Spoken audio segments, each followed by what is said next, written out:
Just to recap the breaking news, Allergan says it does not intend to make an offer for Shire, despite reports earlier today that it was going to make an offer and was in preliminary talks to do so. And sort of interesting to note that Allergan's shares are still down on the day, frankly, deepening the losses from pre-market when the rumors first came out. Yeah, and of course, this in light of what we saw from Shire Takeda Pharmaceutical, of course, the Japanese pharmaceutical, Shire rejecting their initial offer. I believe we're joined now by a guest who can talk in more detail about this. Let's talk in more detail. Drew Armstrong, thank you so much for being here, for running down here. I know it's a busy day for the U.S. health team here at Bloomberg News, team leader here. So what do you make of this? And is this important, or is this just drama created for the sake of drama? Well, I mean, one thing to keep in mind here is that some of what's happening is being governed by these UK takeover rules. Yes. The United Kingdom basically says, okay, if you have any intention whatsoever of buying a company based in the UK, we want to hear about it. First thing, you have to disclose it to the market, get it out there.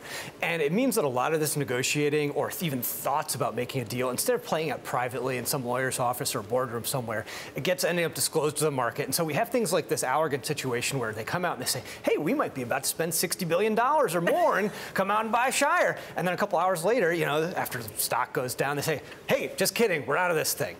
So, you know, it ends up creating these really dramatic twists and turns. I think it can be probably drive investors nuts, I'm guessing.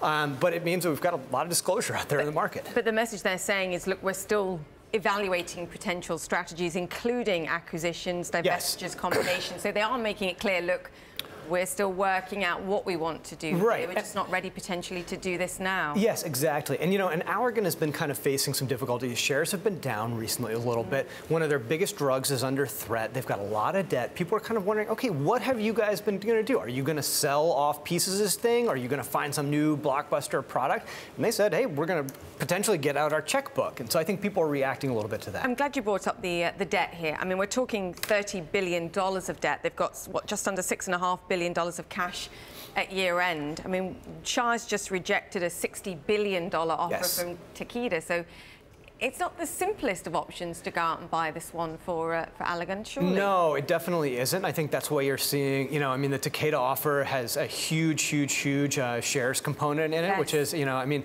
it's pretty easy. I think we've written to raise some of the cash from the Japanese financiers, but I mean, it was still going to have to come with a big shares component, and that's part of, you know, Shire calling the offer inadequate so far. So I think we're going to see continued negotiation there, and who knows? I mean, another player could always come in here.